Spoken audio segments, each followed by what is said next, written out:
a ti te gustan mucho los micronutrientes, ¿eh?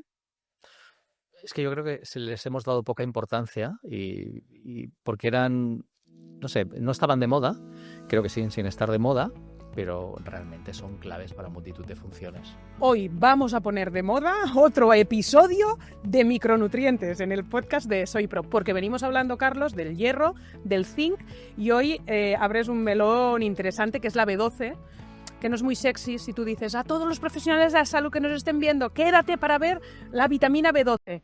Pero... Quizá por cómo acaba el podcast. Claro. Quizá por la parte final. Pues haz que un titular. hemos escogido B12 y ácido fólico y porque van de la mano, ¿no? Y porque realmente cumplen funciones muy, muy, muy parecidas.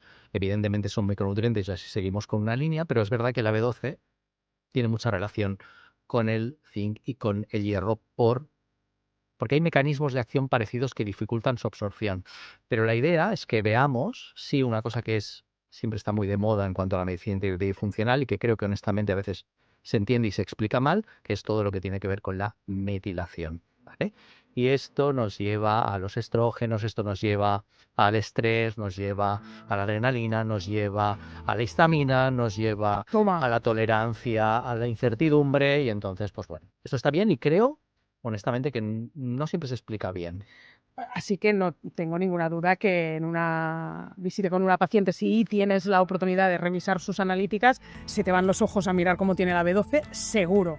Ambos valores, B12 y ácido fólico, deberían siempre estar mirados, porque además veremos que hay una relación entre ellos, que la disminución de uno puede falsear la funcionalidad o hackear o boicotear la funcionalidad del otro.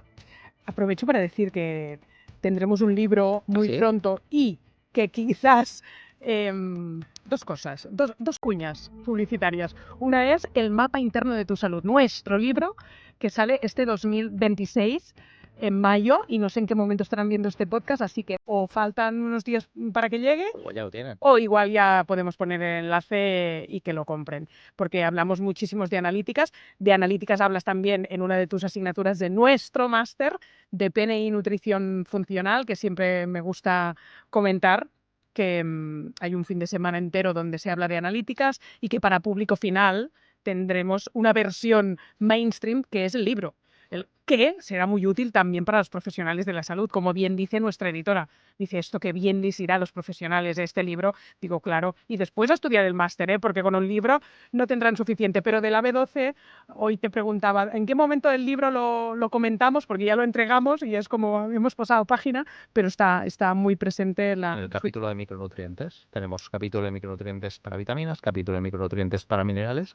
En el capítulo de micronutrientes de la parte de vitaminas hablamos de B12 y ácido fólico, pero también hablamos en la parte del hemograma, porque hoy hablaremos de cómo la deficiencia de uno de estos dos micronutrientes o ambos puede llevarnos a una anemia muy, muy, muy concreta, que no es anemia por falta de hierro, o el impacto que tiene la metilación y, por tanto, la suficiencia o deficiencia de B12 y ácido fólico en relación a la desintoxicación de los estrógenos.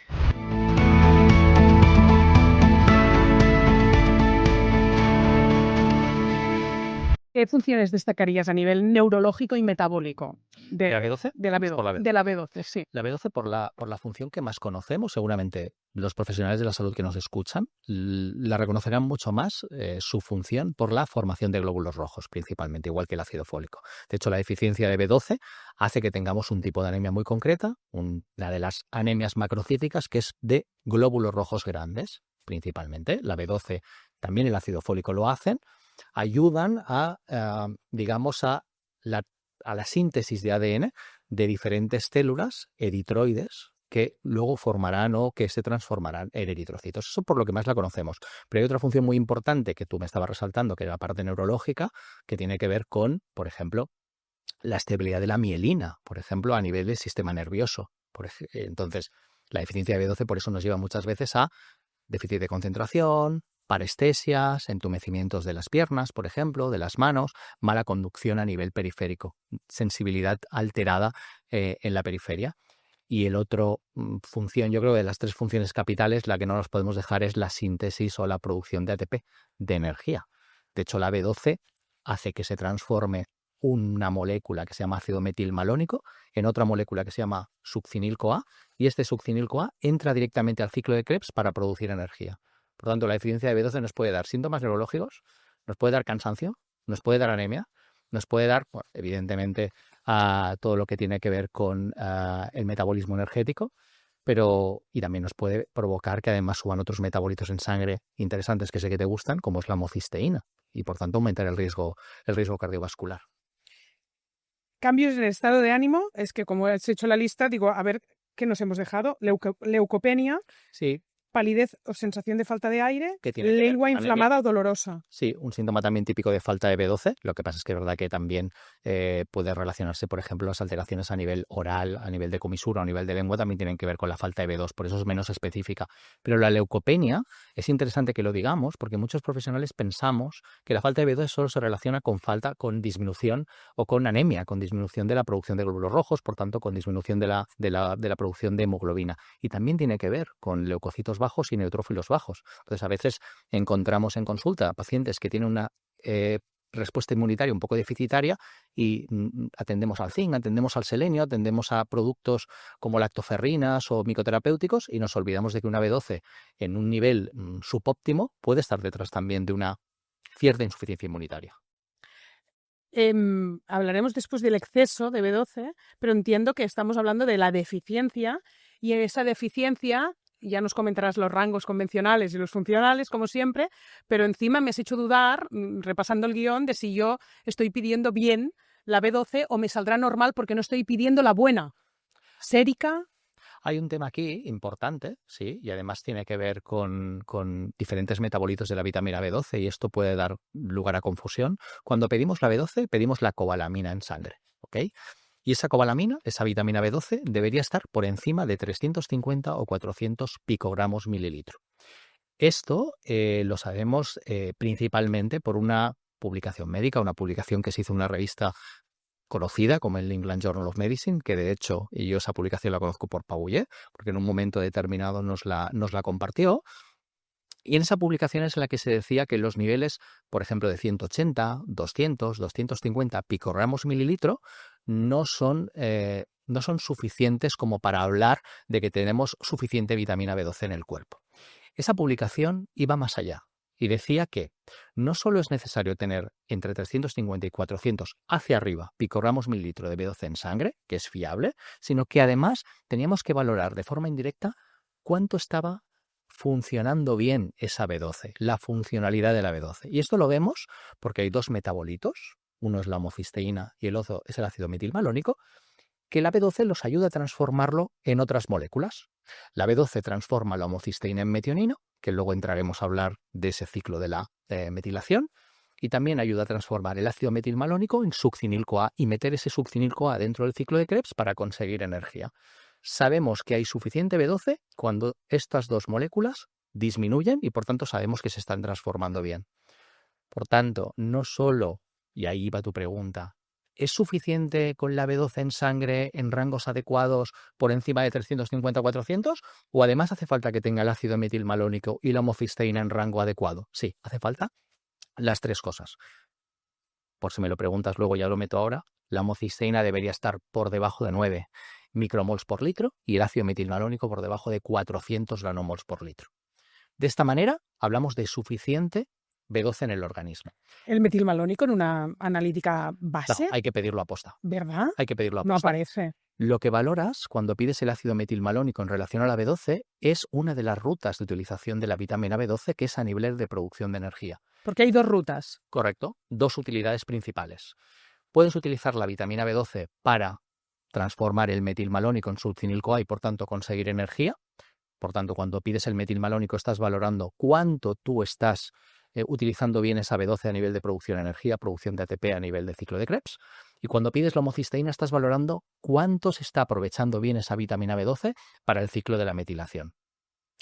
A veces, y pongo esta cuña porque también tu pregunta previa iba en ese sentido, a veces tenemos falsos niveles de B12 en sangre, a veces puede haber niveles elevados que no son patológicos y muchas veces evidentemente te lo tienes que poder permitir a nivel económico porque es más costoso. Podemos medir un metabolito muy activo de la vitamina B12, que es aquel que se relaciona de una manera más fiable con los niveles de B12 en sangre, que es un tipo de metabolito que se llama holotranscobalamina. A veces cuando tenemos dudas podemos pedir esa holotranscobalamina para saber realmente cuánto estable es el nivel de B12 en sangre. Lo que pasa es que es más costoso de pedir y por eso muchas veces no lo hacemos en consulta de entrada.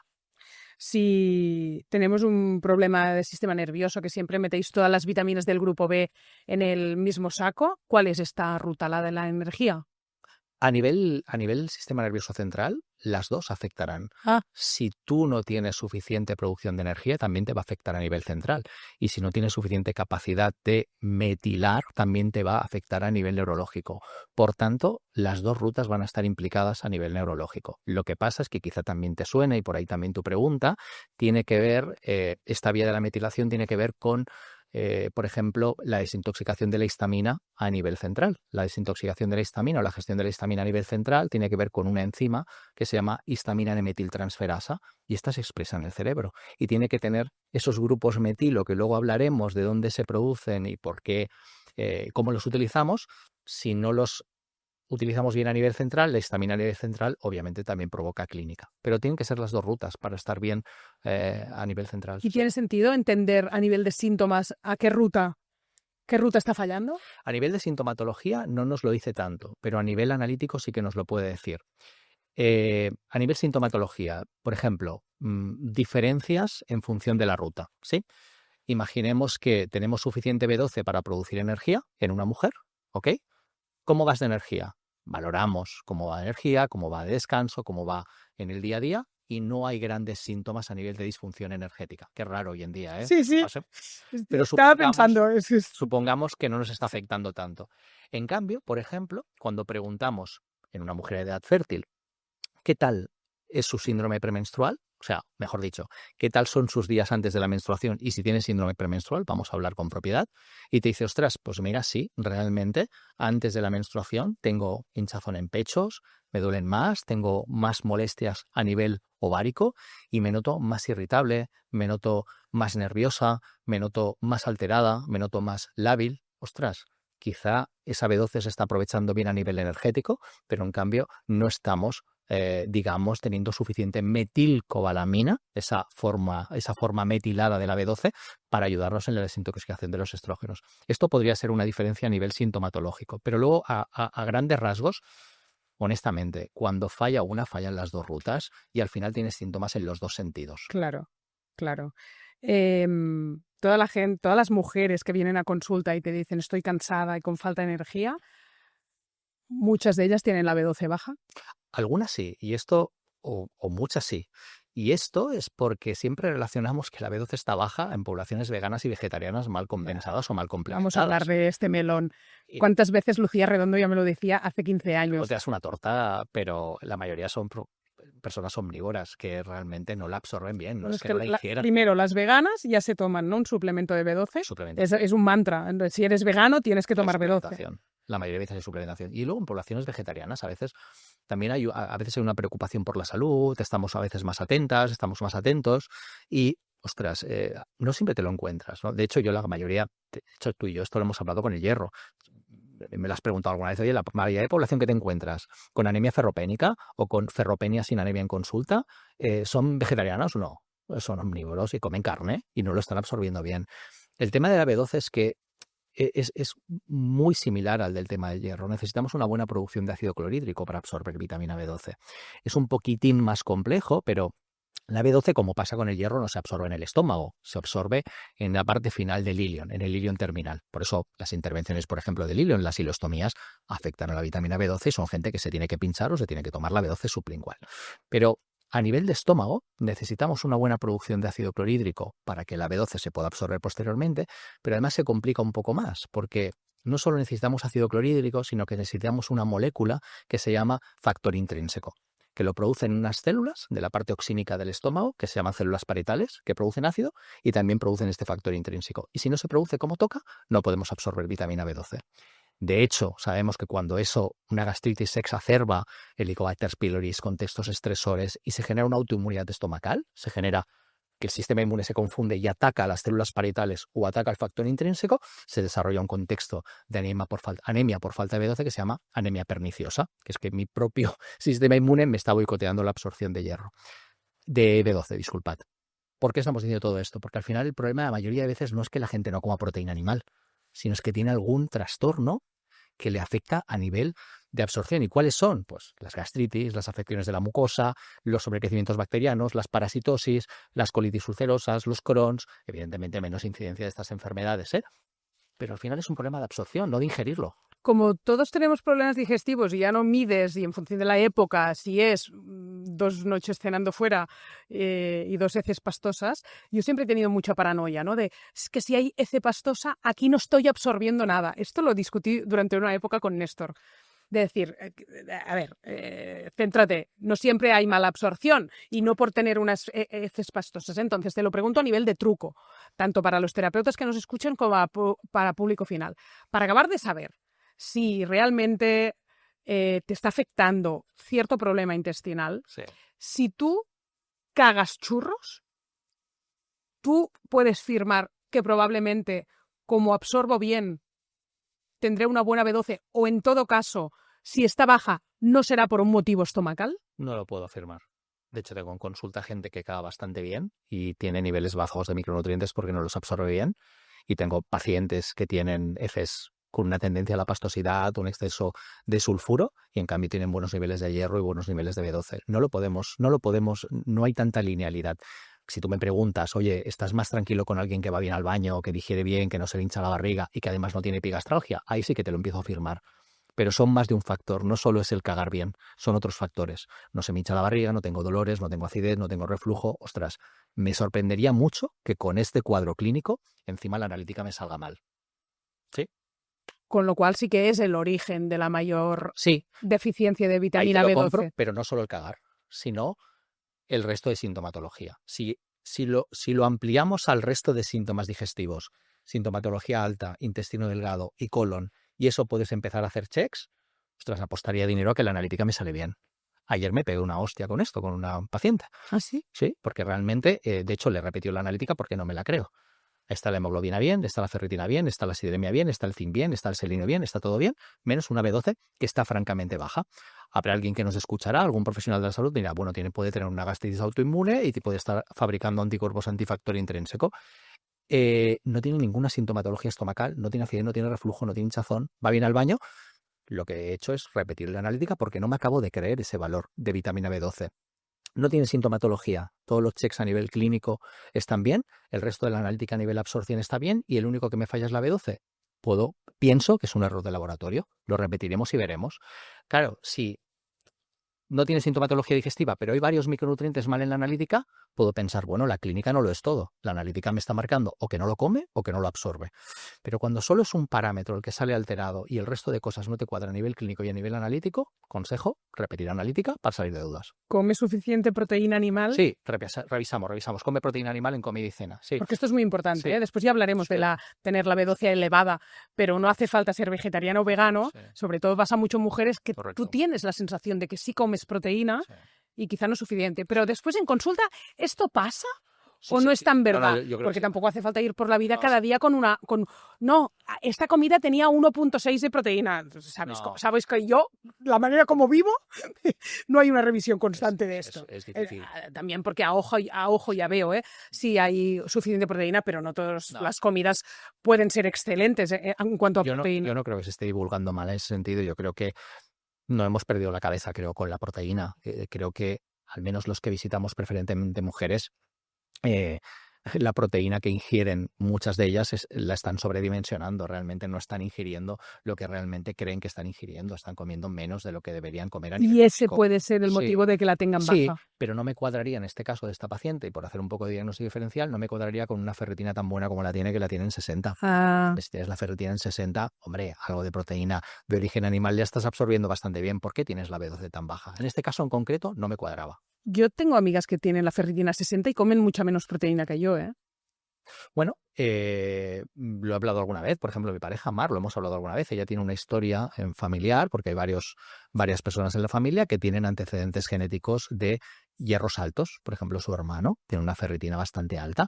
Eso seguramente nos lleva a pensar que tienes un trastorno genético de lo que nos llevaría a una hemocromatosis, a un exceso de hierro en el organismo, que ya veremos si luego se desarrollará o no se desarrollará. Pero te lleva a absorber todo el hierro, no tienes un control sobre la absorción de hierro. Claro. Lo hemos hablado alguna vez contigo. Esto en fase fértil te puede ayudar mucho, porque realmente es un momento donde va la mujer a perder mucho hierro, o más o menos hierro, en cada menstruación. Como tengas además reglas abundantes, ni te digo. El problema vendrá luego con la menopausia, porque todo ese hierro que tienes facilidad para absorber, ahí seguramente sí que tendremos que aclarar un poquito que la alimentación deberíamos modificarla y bajar la ingesta de hierro, por ejemplo, el hierro hemo, ¿no? El hierro a nivel de proteína animal. El problema de un exceso de B12 va por la misma línea del exceso de hierro. Mira, ostras, es siempre algo que lleva muchas veces a confusión, más entre los pacientes que entre los profesionales, porque cuando lees las causas de una B12, cuando lees vamos a hablar bien, cuando lees los contextos patológicos que se asocian a una B12 elevada, puede parecer que la B12 es lo que provoca esos contextos, y son contextos tan patológicos como tumores sólidos, hepatitis, leucemia, síndrome mielodisplásico, pacientes con autoinmunidad.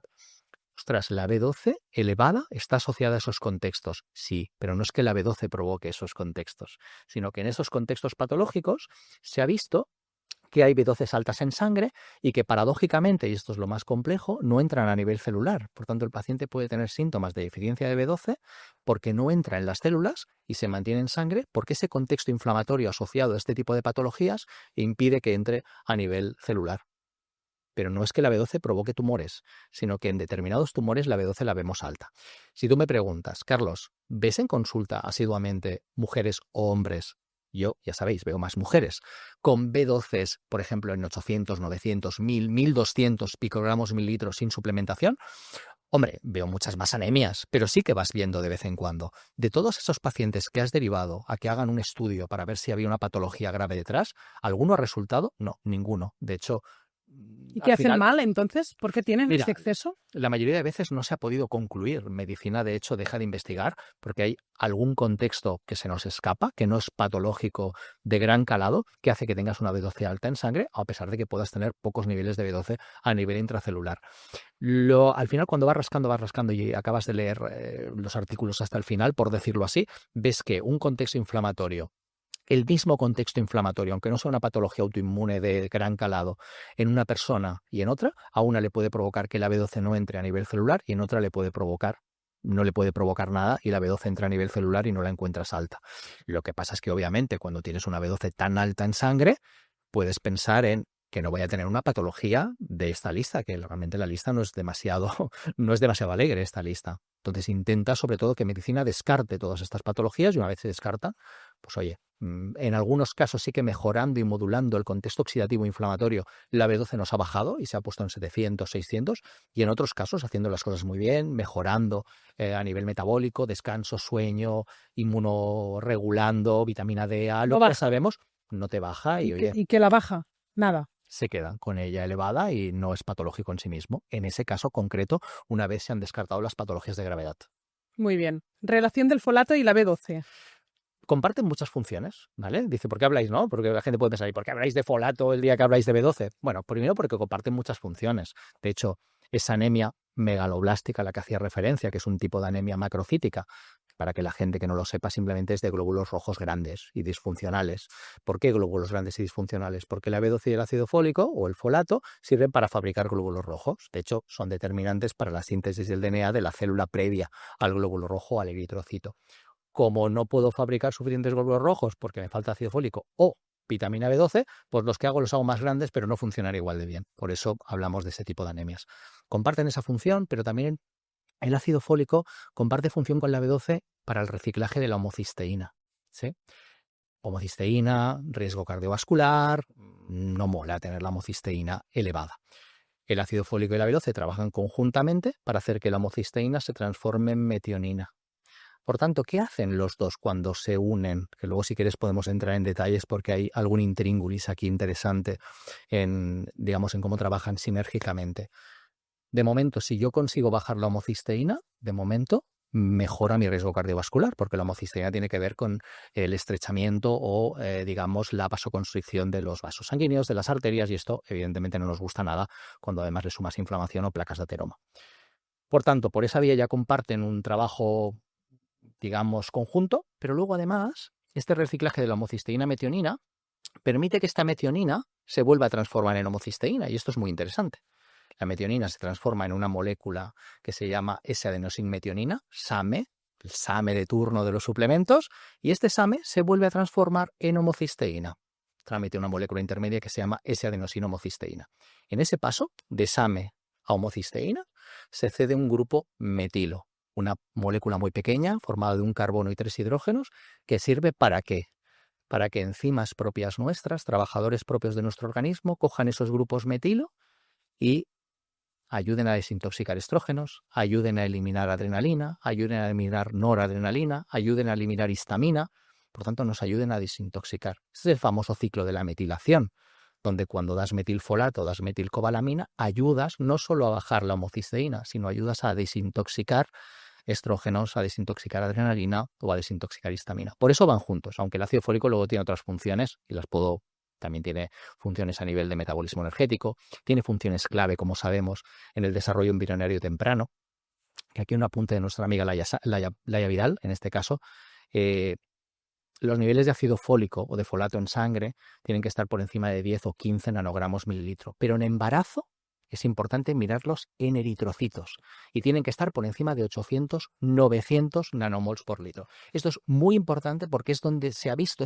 ese rango de 900 nanomols por litro, es donde se ha visto que hay menos problemas a nivel neurológico, a nivel de desarrollo embrionario. Y puede ser que el protocolo de la medicina más clásica, por lo menos hace unos años, cuando yo estaba metida en temas de fertilidad por mí misma, el ácido fólico se diera solo en algún trimestre y no durante todo el embarazo, ¿y crees que hay que dar folato todo el embarazo? Mira, te suena y te suena bien la mayoría de cosas que has dicho y todas se daban a la vez.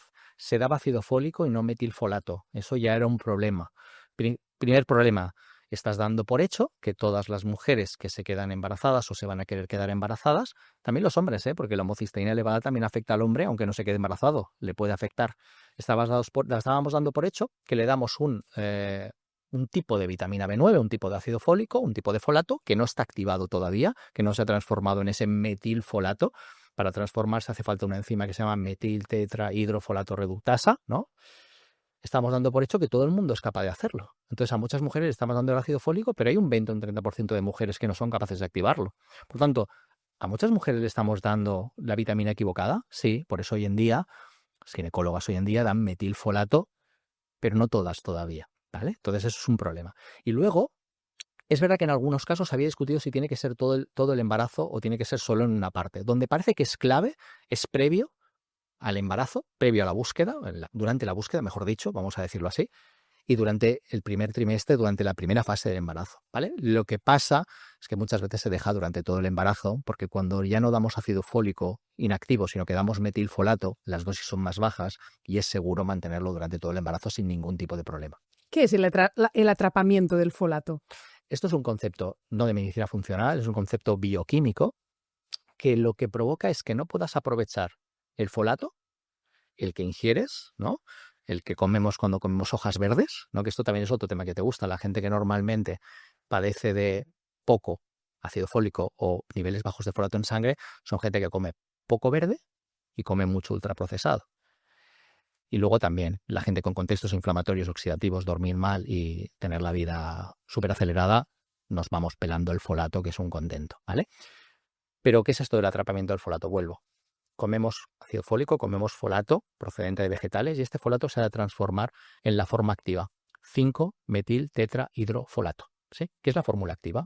Este paso, ¿vale?, está determinado por la metiltetrahidrofolato reductasa. Ok, por tanto, genéticamente tengo que estar check para conseguir hacer esto.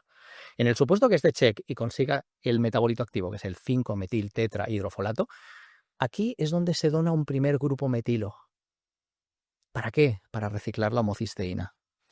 Y este aprovechamiento de este grupo metilo es gracias a otra enzima que se llama metionina sintasa, que es dependiente de vitamina B12. O sea, si no tengo suficiente B12, ¿esta metionina sintasa funcionará bien y podré hacer este paso? No. ¿Y cómo se queda el folato? En forma metilada, atrapado, sin poderse utilizar de una forma adecuada. ¿Metilada se llama eso? Sí, 5-metil-tetrahidrofolato es la fórmula activa, pero si no hay suficiente B12 y esta metionina sintasa no se activa como toca, no puedo aprovechar ese grupo metilo. Ese 5-metil-tetrahidrofolato no se transforma en tetrafolato y sigue su círculo o ciclo del folato. No lo puedo aprovechar y se queda ahí atrapado. ¿Quiere decir que no metilo bien? No, sí que vamos metilando. Pero es importante que la persona, el profesional, si nos está escuchando, cuando ve en una analítica un folato muy alto en sangre y una B12 anormalmente baja, quizá la historia no es dar más folato, es dar solo B12 para aprovechar ese folato. Y que no se sorprenda si en la analítica siguiente sube la B12 y el folato baja un poco. Es porque estás pudiéndolo aprovechar de una manera más adecuada. Esto tiene un punto clínico que me gusta. ¿Y siempre es así? No, no siempre es así. No Puedes siempre tener una todo bajo, todo bajo. Todo bajo. Puedes tenerlo todo bajo Eso es... o puedes tenerlo también todo bien. Pero es interesante cuando lo vemos para intervenir en clínica de una forma adecuada, que esto profundizamos mucho en la asignatura de pruebas complementarias en el máster. En el máster. Vamos a hablar de metilación, porque hablas de metilación y yo ya pienso en el hígado y no está hoy. Sí, sí. Pero menos, sí, menos, tienes razón. Pero menos. Sí, no, te lo estaba diciendo sobre todo porque no es raro pensar en el hígado, o sea, porque al final tampoco nos tenemos que, es que pienso en metilación, pienso en el hígado, está mal. No, es normal que pensemos en el hígado porque pensamos en detox. Sí, es cierto, pensamos en eliminar.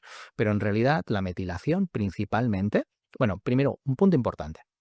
La metilación no solo es desintoxicación, también los genes se han de metilar. Metilar un gen, ¿vale? Añadirle ese grupo CH3 es silenciarlo, es que no se exprese ese gen, ¿sí? Los genes ya sabemos que se pueden expresar o pueden ser que no se expresen y mantenerlos ahí calladitos. ¿Está bien, por ejemplo, metilar un gen que te favorece para un proceso oncológico? Sí, silenciarlo está muy bien. ¿O un gen que te predispone para un proceso inflamatorio? Sí, también está muy bien. Pero silenciar genes protectivos, ¿está bien? No. Por tanto, hemos de empezar a quitarnos de la cabeza que metilar y metilar mucho es bueno. No, metilar es regular, pero metilar mucho está mal y metilar poco también está mal. Por tanto, que no es esto no va de tomar complejo B metilado toda la vida y cuanta más dosis mejor, porque así como metilo mejor tomando complejo B, en el supuesto que tomando complejo B metilado te haga metilar bien, solo eso. Es bueno, buenísimo. No, hay que tener cuidado. Y si tenemos pacientes en consulta, no por darle más complejos B metilado, a lo mejor le va a ir bien para su salud. Hay que medirlo y todo en su justa medida, valga la redundancia. Dicho esto, ¿por qué hablamos de B12 y de ácido fólico y por qué hablamos de metilación? Y aquí es donde yo creo que a veces no se explica del todo bien esto de la metilación, ¿vale?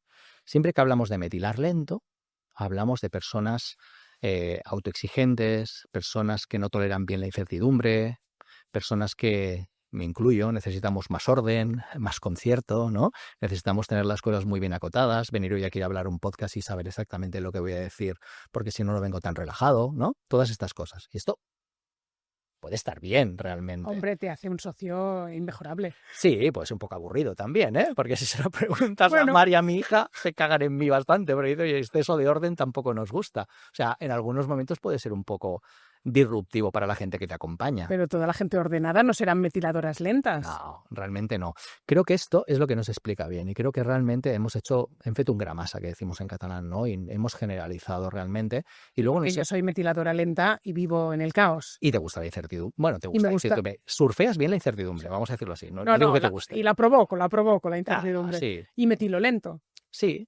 De hecho, tú tienes en tu expresión genética, porque tienes desechos y porque además lo has comentado y lo has dicho, sí, no es algo público, tienes genes que se corresponden con una peor metilación, pero en cambio eres una tía que toleras bien el estrés, toleras bien las situaciones límite, toleras bien la incertidumbre. Pero he tenido un mioma.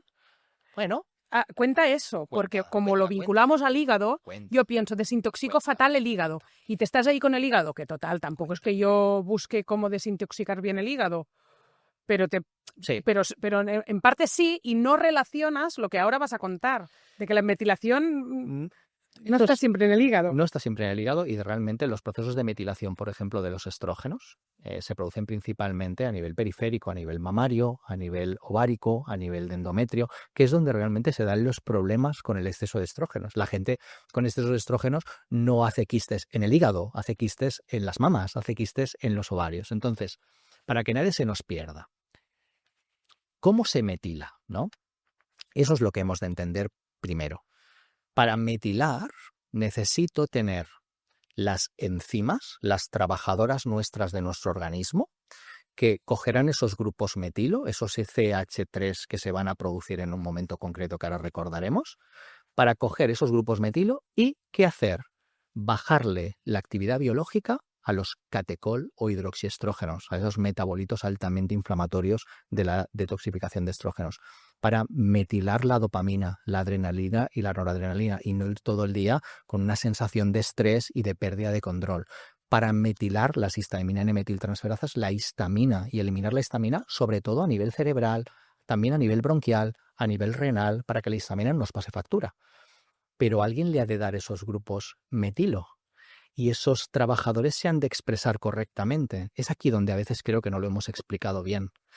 ¿Hay personas que genéticamente expresan mal esos grupos, esas enzimas? Sí, es un rollo.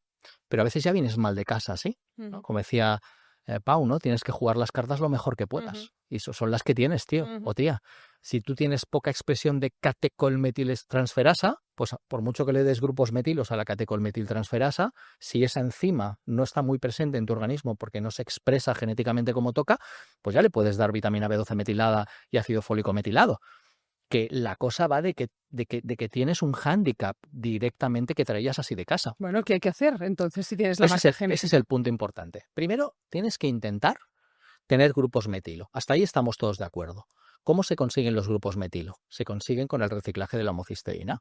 Tú reciclas la homocisteína con ácido fólico metilado y B12 metilada, la pasas a metionina y de metionina a ese adenosinmetionina y ahí se cede un grupo metilo. Ahí ya lo tengo. Y eso tiene que seguir, ¿eh? No se tiene que parar aquí. Por tanto, seguiré necesitando metilfolato, seguiré necesitando metilcobalamina, seguiré necesitando metionina, seguiré necesitando vitamina B6, ¿vale? Colina, magnesio, etc. Tengo el grupo metilo. Ok, y ahora este grupo metilo lo tienen que coger esas enzimas trabajadoras nuestras, esas catecolmetiltransferasas y esas histamina N-metiltransferasas, para eliminar todo esto que hemos dicho. Pero si genéticamente no vienes bien de casa, vas a metilar mejor y vas a tener más serenidad y vas a tener más capacidad de desintoxicar porque des más B12 metilada, más ácido fólico metilado o más S-adenosinmetionina. Es complicado. Ahí sería muy bio todo lo que estamos hablando. Sería centrarnos únicamente en la bioquímica. ¿Y qué darás para desintoxicar genéticamente? Tendrás que cambiar cómo estás viviendo. Tendrás que aprender a tolerar mejor para que la expresión genética cambie, porque es muy difícil. Y para que no sobrecargues tanto esa vía. Son personas que si genéticamente están así, tienen que exponerse menos a tóxicos, tienen que exponerse menos a estrés o tienen que aprender a modularlo mejor, tienen que dormir mejor si no están durmiendo. Contra más energía tengan, también mejor. La cosa no va de dar solo metilcobalamina, metil B12 metil B12 es metilcobalamina, disculpad, o metilfolato o dar SAMe. La cosa no está en de doy un suplemento, sino que tienes que cambiar realmente. O sea, una persona con esta genética que hemos dicho, que no eres tú, porque tú tienes otras vías de escape, una persona con esta genética que ya viene así de casa, trabajar a turnos por la noche, ir estresada, no llegar a fin de mes, tener 2 peques y no poder hacer recargo como te gustaría, tener en cuidado un padre que... problemas económicos. La cosa no va de B12. La cosa va de que si no le ayudamos en ese contexto, y en algunas cosas no le podremos ayudar, no va a poder desintoxicar mejor. Entonces, a veces aparece el mioma. Pero a lo mejor el mioma no aparece porque te falte B12, te falte ácido fólico, sino aparece, y no digo el tuyo, aparece porque hay un estrés, aparece porque hay una movida en tu vida que no puedo hacerle frente. Exceso de estrógenos que no desintoxicamos porque, como decías antes, que es súper importante, la metilación no solo ocurre en el hígado y los problemas hormonales de las mamas y los ovarios en las mujeres es una señal de una expresión genética o malos hábitos que te llevan a desintoxicar mal los estrógenos. Entonces hay que hacer como una pauta de vida que promueva una desintoxicación de estrógenos. Que es más profunda Y va mucho más allá que dar un suplemento, que es lo que estábamos hablando antes de grabar este podcast. ¿Cómo lo hacemos? Y estabas hablándolo de cosas que has hablado con Laia Sánchez, ¿no? ¿Cómo ayudamos en ese sentido? Es cierto que si nos ponemos técnicos a nivel bioquímico, hay una red de escape a la mala metilación en las mamas y en los ovarios, que es el glutatión. El glutatión en la periferia, todo lo que no se puede hacer a nivel metilación, el glutatión nos ayuda, por decirlo de alguna manera. Lo que pasa es que, claro, con la vida tan oxidante y prooxidante que llevamos, el glutatión nos lo vamos consumiendo. ¿Y también darías glutatión de suplemento? Sí, pero lo más importante, vuelvo a lo mismo, es... Ya lo he entendido, pero dame la Joder, Pues si es así, no me digas totalmente. las pastillas. Sí, Bueno, pero porque la primera parte ya la Claro, intentamos hacer bien, claro, pero no muy bien, claro. porque Sí, también nos va la salud mental totalmente. de la Sí, copa de vino. Y yo ya entiendo, totalmente. claro, una que desintoxica mal estrógenos y tiene una marca genética, Total. pues si fuma y bebe alcohol, pues le Pero, añade leña al fuego. pero fíjate que a veces no hablo solo de cosas que haga mal la persona. Hablo de que el El contexto de contexto de vida vida, nos has puesto unos ejemplos maravillosos. la lleva allí, sí. Porque no se pueden cambiar, además. Y es así de jodido. Porque si no, Dices, vamos a ayudar a tal persona, ayudarla a cambiar de trabajo, a no ser es mileurista, súper a no jodido. tener estrés con 2 niños pequeños, ¿qué me estás contando? Pero sobre todo pero me ayuda mucho a quitarle culpabilidad a esa persona. Ya, Es que si no, todo el rato es, hostia, es que no lo haces bien. No, no lo hago bien, no. Yo vengo con este perfil genético y tengo la vida que tengo. Entonces, no me puedo ir a la montaña a correcto, respirar aire fresco. Entonces, por eso te pedimos las vitaminas del grupo B. totalmente. En este caso, son personas que debemos controlar. Y si fueran hombres y tuvieran la homocisteína elevada y metilaran lento también, lo que pasa es que la mujer lo sufre más, la mala metilación. ¿Tenemos que tener la homocisteína en rango? Sí, mejor entre 6 y 9. Tenemos que tener una B12 en buen rango, por encima de 400 picogramos mililitro ampliamente. ¿Tenemos que tener un ácido fólico en buen rango? Sí, por encima de 15 nanogramos mililitro. Tenemos que tener un contexto inflamatorio adecuado, todo lo que podamos modular. Pero, sobre todo, decirle que no es porque haga mal las cosas, sino porque viene genéticamente con una predisposición y el contexto de vida actual, honestamente, no está hecho para ella. Y es una mierda. Y es una mierda. Pero bueno, por lo menos le quito, digamos, responsabilidad a que... No, es que claro, no te bebas esta copa de vino, no es que a lo mejor esta copa de vino te viene bien. No es que no te comas este trozo de pan, no es que a lo mejor este trozo de pan te viene bien para no ser tan rígida realmente, ¿no? La cosa no va por hacerlo mejor, Ayer, va por dejarte tranquila, como dice Mar. ayer di una clase de marketing a unas alumnas que tenían 20 y pocos años, que están haciendo un máster de marketing de moda. Y cuando terminamos eran 10. Mira la proporción, ¿eh? De las 10, 2 salen, y como estaba hablando de marketing, pero en el contexto de los proyectos de salud que hago, 2 me vienen y me dicen, tengo SIBO, y una dice, estoy harta de la suplementación, es carísima, 9 meses de dieta, no puedo más, voy, y sigo teniendo el problema. Me deja por ahí, me lanza por ahí que desde los 14 toma anticonceptivos, y debía tener 24, o sea, 10 años con anticonceptivos. Y la otra me cuenta que tiene SIBO, que tiene endometriosis y que está con anticonceptivos también. Y que los quiere dejar porque una le sientan bien, la otra le sientan mal, pero pensé, ¿qué problema? Digo, ¿tenéis mucho estrés y muchas preocupaciones? Claro, porque te sitúas y dices, puedes tener la sensación de tener esto. Yo tenía menorrea hipotalámica con 30, no tenía hijos, ni tenía empresas, y piensas, ¿por qué? ¿Por qué vivías con tal intensidad? Bueno, porque la gente de 20 años está estresado, tiene ansiedad, tiene sus preocupaciones. No, tú te piensas que con 40 y pico dices, pero si no tienes ningún marrón, si vives en casa de tus padres, ¿no? Pero ellas me dijeron que no tenían la percepción de tener mucho estrés. En realidad, entonces habría que ir a ver. Y pensé, ¿cómo está pasando esto con gente de 20 y pico, Carlos? Bueno, honestamente, cuando tú encuentras, esta es mi sensación, ¿vale? Y es mi experiencia únicamente. Y cuando encuentro mujeres jóvenes en consulta, que aparentemente sin una vida muy estresante, tienen muchos procesos de salud asociados, miomas, quistes, endometriosis, normalmente cuando tú preguntas y le preguntas por toda una batería de preguntas de detoxificación, la mayoría de veces te dicen a todo que sí. Son personas, son mujeres que genéticamente ya vienen mermadas de casa. Entonces, por mucho de que no tengan demasiado estrés o hagan las cosas parcialmente bien, vienen con una optimización mucho peor que alguien que tiene una capacidad de limpieza muy alta.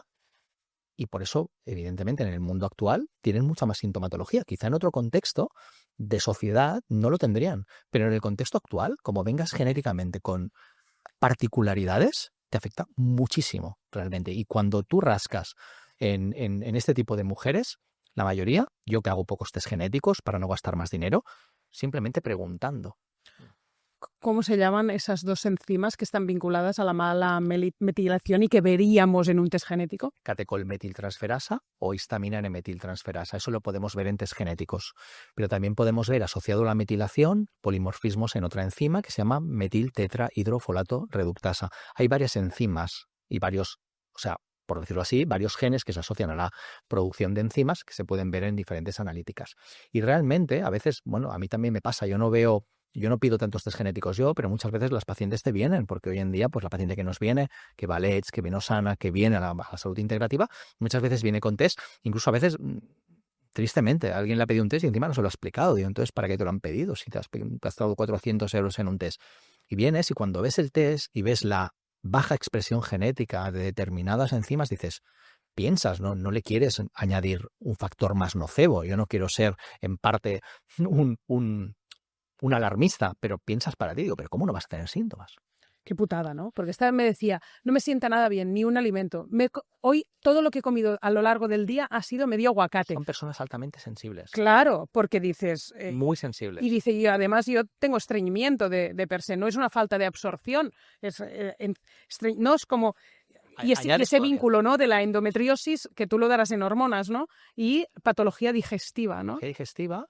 O sea, es que viene junto a veces. Y ese vínculo de endometriosis y mala detoxificación. Acuérdate de una cosa, y esto seguro que lo has escuchado, y si lo has escuchado seguro a Néstor hablar y lo habéis seguramente profundizado en algún podcast o en alguna conversación vuestra, estoy seguro. Cuando el cuerpo no tiene capacidad de limpiar bien porque no tiene la capacidad de activar el programa de limpieza, bien porque no expresa los genes adecuados, ¿sabes lo que hace para intentar subsanar el problema? Activar el sistema inmunitario. Claro. Lo que no sé limpiar, lo ataco. Son personas que viven contextos inflamatorios constantes. Y por desgracia, es cierto, te dicen una frase, y es una mierda que te la digan, te dicen, es que tengo que hacerlo muy bien para estar mínimamente bien. Y no les puedo decir, no, relajándote irá mejor. No, tío. Yo tengo que navegar entre, y eso lo explicamos mucho en el máster, navegar entre no añadirte más estrés con pautas, pero tampoco decirte no pasa nada, porque si esto es... te estás obsesionando. No me estoy obsesionando. Lo que pasa es que para mi entorno no soy normal. Para mi entorno no me entiende. Mi entorno se piensa que yo exagero. Y no, soy la pupas. Y es un rollo. Y haces menos excepciones que nadie. Sí. Y encima eres la pupas. Sí. Y a la mínima que te pasa mucha factura. Mucha factura. Sí. Y entonces es muy importante que a ese perfil en consulta, como terapeutas, no le añadamos más estrés, no le añadamos más estímulos rocambolescos, no le añadamos más restricción, porque ya tienen mucha, pero también naveguemos en que si no la cuidamos, va a presentar más sintomatología, y dejarle muy claro que muchas veces no es lo que haga ella, sino que realmente viene con unas cartas que no son las mejores. Entonces, pues bueno... ¿Qué hacemos con la suple? Saliendo del caso de la mujer joven, en general, como terapeutas, es fácil la suple en este sentido. No es como el zinc quizá daba más juego, ¿no? Y el hierro da más juego en cuanto a particularidades. Si salimos de la metilación un poco y volvemos a la B12 y al ácido fólico, al final es dar un ácido fólico metilado, un metilfolato, y dar una vitamina B12 metilada, o una forma que se puede metilar y se puede también utilizar a nivel de producción de energía, como es una adenosilcobalamina, por ejemplo, o una hidroxicobalamina, que es todavía un poco más cara, más que la adenosil, más útil que la adenosil, perdonadme, hidroxicobalamina, que puede servir en los dos sentidos. Y muchas veces nos preguntan las alumnas, ¿no? ¿Cuánto le doy? ¿Y cuánto tiempo? Pues lo que a ti te gusta. Si no lo reevalúas, no sabes cuánto es suficiente. Entonces, al final es, oye, si le doy entre 400 y 800 microgramos de metilfolato, con unos 500, 600, 800 de metilcobalamina o de hidroxicobalamina, ¿será suficiente para subir una deficiencia de ácido fólico B12? Tendrás que ir viéndolo cada 3 meses. No lo sabemos, ¿sí? Lo que sí que es cierto, en cuanto a particularidad, y sí que es una recomendación para profesionales, en el momento que detectemos mucha sintomatología digestiva, especialmente estomacal, o haya una autoinmunidad en estómago, alguna gastritis muy potente, un Helicobacter pylori, pasa un poco como el hierro. ¿Te acuerdas que dijimos que el hierro sublingual? Pues tenemos formas bastante bien de precio de B12 sublingual que se absorben bien en boca y pueden subirnos los niveles de B12. Incluso algunos pacientes que estén diagnosticados de anemia perniciosa y se tienen que pinchar la B12, es un rollo ir a pincharte, y porque además esos pacientes nunca llegan a niveles por encima de 400 picogramos mililitro en analítica, muchas veces les digo, mira, vamos a empezar a tomar sublingual y no te quites de momento el pinchazo, y cuando ya tengamos buenos niveles hablamos con tu médico, con tu doctora, para quitarte el pinchazo y mantenerla sublingual. Pero es más costoso, es más caro que un pinchazo. ¿Y para que una vez sirva al cuánto mes. tiempo hay que hacer? Porque siempre te hago esa pregunta, ¿no? De decir, Sí. hierro, el omega 3, tiene que ser Yo- procesos largos. Yo no veo antes de 2-3 meses un cambio en analítica con una B12 de una forma muy, muy marcada. Tomado cada día, sin Tomado cada día. excepción. Sí, ya te digo que muchas veces, imagínate, por ejemplo, que tenemos un contexto de un paciente que tiene una B12, por ejemplo, en 150, 180. Es un nivel muy bajo. En 180 en algunas analíticas no hay asterisco, y es un drama, 180. Pues para llegar a 400, 500, muchas veces damos 1000 microgramos al día durante 2-3 meses, y como tengo una gastritis, a veces lo doy sublingual, ¿no? Si queréis los apuntes del episodio y saber las marcas que a Carlos le gustan del folato o la B12 sin ir más lejos, pues que dejen el email y se descarguen los apuntes del episodio. Gracias, Carlos. A ti, gracias a todas y a todos los que nos han escuchado.